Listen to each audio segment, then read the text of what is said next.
Now, check this out. This is quite a twist in the story. Check it out. It's very sad for Tennessee. I hate hearing about this kind of stuff in strong conservative states. Look at this. Here's a picture of one of the story hours that a library put on for children. Howdy, y'all. I'm Brylan. Well, the left is showing their double standard again. Big surprise. Check this out. The eyesore of the event. Kirk Cameron reacts to faith-based story hour interrupted by drag queen activists. So again, you've seen story after story after story where if there's any pushback, if there's any difference in opinion, if you don't think and act and feel the exact way that the left tells you to think, act, and feel, then you're a bigot.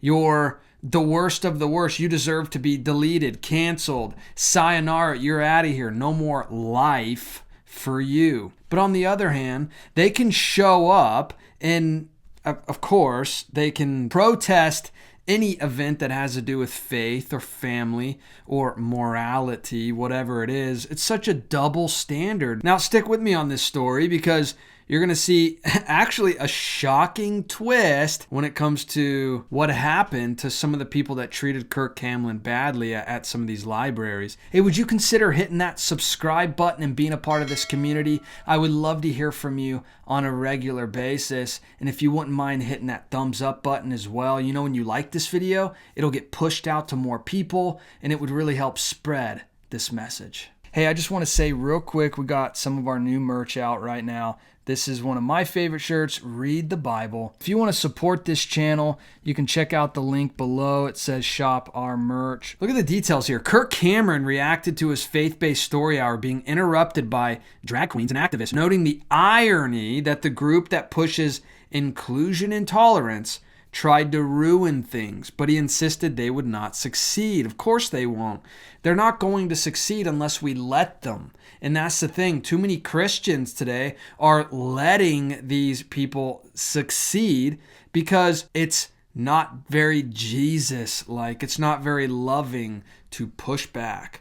The loving thing to do is just to give in to immorality, give in to sin, so that we're not labeled as bigots, we're not labeled as outsiders, we're not persecuted for our beliefs. That's the complete opposite of the mindset that we're supposed to have, the complete opposite of the way we're supposed to live. Sorry if I sound a little nasally. I got this thing in my mucus, and I sound like that. I'm like, hello, everybody. The 52-year-old actor appeared recently at the Fayetteville Public Library in Fayetteville, Arkansas, where more than 500 parents and kids showed up to hear Cameron read his new book from Brave Books, As You Grow, and Elephants Are Not Birds, read by detransitioner Laura Perry Smaltz. So here's Laura. This was her in 2016. Check this out, when she tried to live that lifestyle.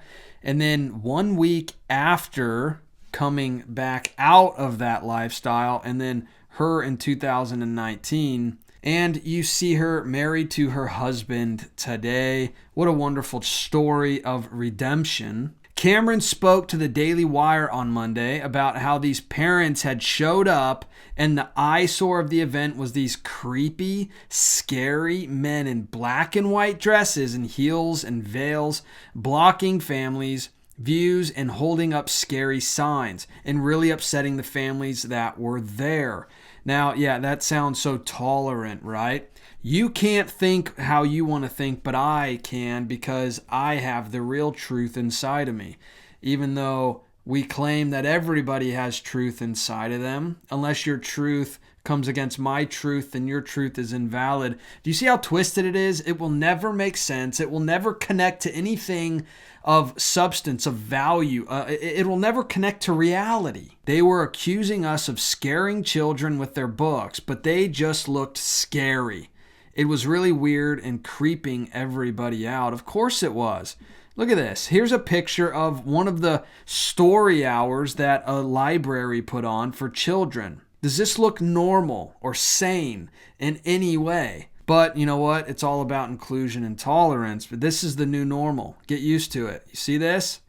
This is the new normal. We had increased security because of the threats at this event in particular that were communicated, and we went to make sure that the kids are not a part of any sort of dangerous protest, he added. The Growing Pains star said this event wasn't the only one where they had been notified ahead of time about a security threat to parents coming out with their kids to hear this book about love, kindness, family, and faith. There have been others the publisher had received for other story hours, Cameron said. And so here's a picture of some of the activists there just having a good old time trying to ruin these kids' time because they can't accept the fact that it's not about their depravity. It has to be about their depravity. You know, the Bible says that the depravity of mind, that they're not just going to be depraved themselves. Check this out in Romans 1. It talks about the depravity of man and how we will be given over to a debased mind, and it talks about sexuality. Though they know God's righteous decree, they not only do them, but give approval to those who practice them. So that's what you're saying, is that their depravity isn't enough to just live in themselves. They have to encourage and promote this to others, especially to children. And then, of course, several of the protesters have shared photos from that day with at least one offering instructions on how to protest future Cameron Story Hour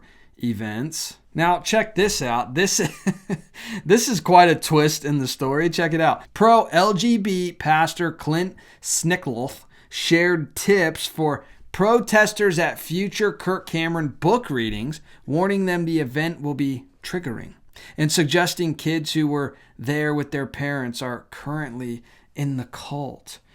Really? So you have the pro-LGB pastor with very cult-like verbiage telling others that they're in the cult. Okay, so I don't know if you realize this, Clint, but the very fact that you won't allow for any difference, that you won't allow for these children to have a differing opinion than you, to have a difference in their thinking than you, but they're the cult, right? These people are nuts, and they know they're nuts. The Bible says they know this goes against God, but they're going to continue to do it anyway and try to drag you down with them, and especially try to drag children down, the most vulnerable. But, you know, I have a video going more in depth about all this Kirk Cameron controversy right here. It's called What Happened to Kirk Cameron?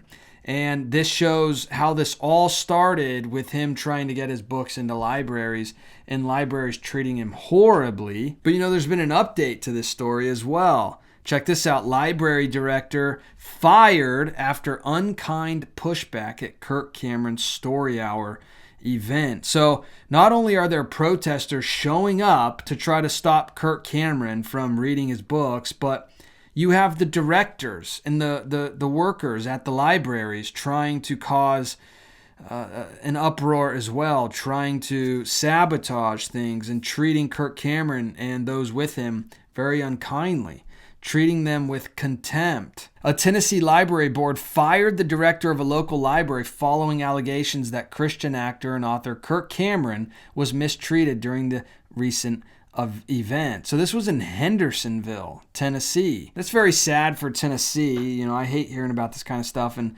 strong conservative states. But, you know, this stuff is everywhere. Depravity's everywhere. And believe me, it's in a state, a city, a town, a library near you. But that's why we need to stand up and continue to fight against this depravity, because it's starting to infiltrate even all the places that you think it wouldn't. But it's there. Trust me. Walk outside your house and it's there. Now, this event where the director of the library was actually fired because there was enough evidence showing that, yeah, there was some sketchy stuff going on there with how the director was acting toward Kirk Cameron. This event featured Riley Gaines as well, right here. Now, I just did a video showing some things on Riley Gaines. Remember, Riley Gaines was the one that tied Leah Thomas, a man claiming to be a woman, infiltrated women's sports in college and totally destroyed the careers of many women swimmers that dedicated their whole lives to swimming. Now, check this out. God used Riley's story in a way that instead of taking something like this and it just kind of destroying everything for Riley, God used it instead to use Riley as a voice to speak out against this kind of stuff, give her a platform to speak truth, and now she does so many things standing for truth, standing for God, and allowing him to use her to speak out against this type of depravity that's infiltrating our